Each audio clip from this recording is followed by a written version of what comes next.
Enfim, convém fazer referência ao fato de que as hidras eram 6 porque, além do sacramento do matrimônio instituído então por Cristo, em Caná, ele ia nos dar mais 6 sacramentos, que conteriam o vinho da graça, capaz de nos dar o vigor, o calor e a doçura, para enfrentarmos as dificuldades morais nas várias situações e dificuldades de nossa vida espiritual. É possível interpretar também as 6 hidras como 6 sacramentos, sendo o sétimo, a Eucaristia, aquele que nos dá o próprio Cristo com seu corpo, sangue, alma e divindade, representado pelo próprio Jesus Cristo, presente em Caná. Está dito ainda no Evangelho que cada hidra continha 2 ou 3 medidas, porque cada sacramento nos dá uma graça sacramental, própria de cada sacramento, além do aumento da vida da graça em nós, o que perfaz 2 medidas. Mais, 3 sacramentos: batismo, crisma e ordem, além da graça sacramental própria e do aumento da vida da graça santificaste, imprimem caráter em nossas almas, o que perfaz a 3ª medida. Hugo de São Victor ensina que as hidras tinham 2 ou 3 medidas, porque elas estavam destinadas a conter as águas da purificação. Ora, nas tentações que nos podem levar a pecado, pode-se distinguir primeiro a deleitação, na sugestão pecaminosa, segundo o pleno conhecimento e pleno consentimento da vontade, terceiro a própria obra pecaminosa. Ora, conforme falte gravidade da matéria de pecado, ou pleno conhecimento e pleno consentimento, o pecado será venial e não mortal.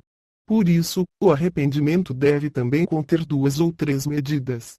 E as 6 hidras eram de pedra, porque nossos sentidos são empedernidos por nossas culpas, e nós só as lavamos quando as enchemos com as lágrimas de nosso arrependimento e de compulsão.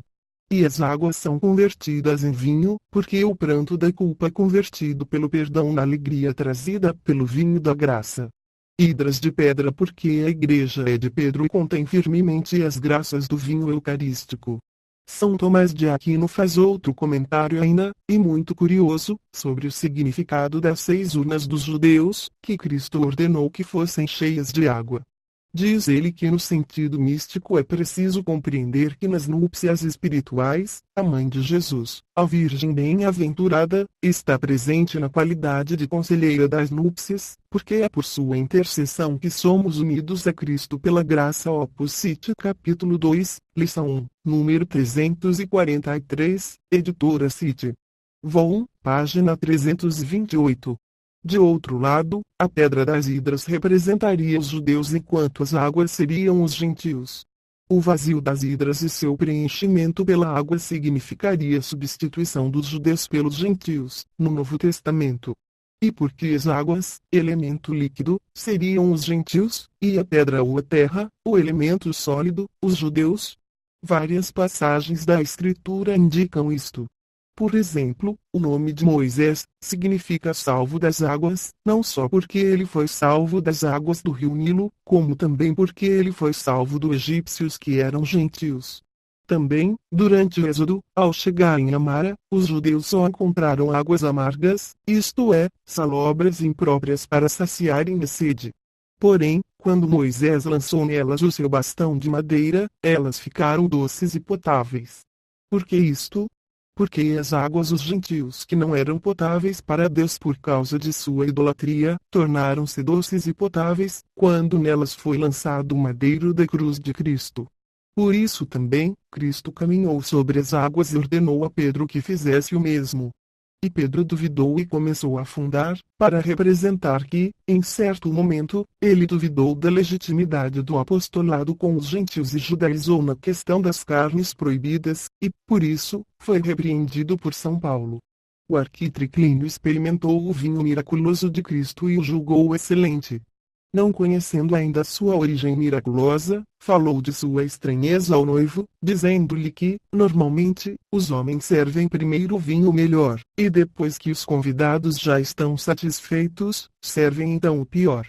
Evidentemente, servir o vinho pior no final da festa não pode ser a norma de Deus, porque envolve falta de generosidade e uma certa astúcia.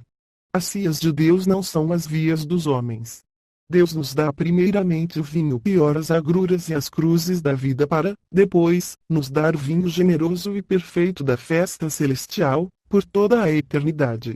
Antes, temos que tomar o caminho estreito e pedregoso, para, depois, recebermos nossa recompensa imensamente grande, que será o próprio Cristo. Antes, ele deu aos judeus o vinho do Antigo Testamento, que era apenas o prenúncio do vinho eucarístico, que é o próprio sangue de Cristo. Desse vinho melhor, o arquitriclínio não compreendeu a origem, pois não vira o milagre. Assim também, do Messias, os judeus ignoravam a sua origem, e, por isso, lhe perguntavam: De onde vens tu? E Cristo lhes dizia: Vós não sabeis de onde eu venho. João capítulo 8, 14. Desse modo os judeus não conheciam a origem divina do Verbo, por sua geração eterna no seio de Deus Pai, nem sua encarnação no seio virginal de Maria Santíssima. E, quando ele a exprimiu, eles recusaram aceitá-la, e tomaram pedras para matá-lo com ferir. Por isso os judeus, desconhecendo a origem divina do Messias, não receberam, porque não quiseram, o vinho de sua graça. Também os noivos de Caná não sabiam explicar ao arquitriclínio a origem do vinho superior, e por que ele fora servido só no final da festa. Estes noivos representam a sinagoga, que desconheceu a Cristo e o crucificou, porque inebriada pelo vinho inferior, desejou com zelo apenas o reino neste mundo, e preferiu permanecer no exílio da Galileia, que significa, como vimos, transmigração ou exílio acabado. A sinagoga amou apenas a letra da lei, e não o espírito. E assim como no vinho inferior só se busca o inebriamento do álcool, sem ter nenhuma doçura superior, assim também, a letra da lei mata, impedindo que o espírito das escrituras seja conhecido e vivifique e inebrie a alma pela doçura da sua sabedoria. Pois Cristo veio ao mundo para que tivéssemos vida e saúde em abundância. Para isto, ele veio fundar a Igreja, geradora dos filhos de Deus com Cristo, para a vida eterna. Igreja fundada na pedra, e na qual Cristo faz jorrar o vinho excelente de suas graças, enchendo até a borda os corações dos fiéis. Finalmente, convém lembrar que as hidras eram de pedra e estavam vazias, porque o homem é feito de barro, e que a pedra é barro, isto é, mineral endurecido. Era Adão, o homem pecador que estava petrificado.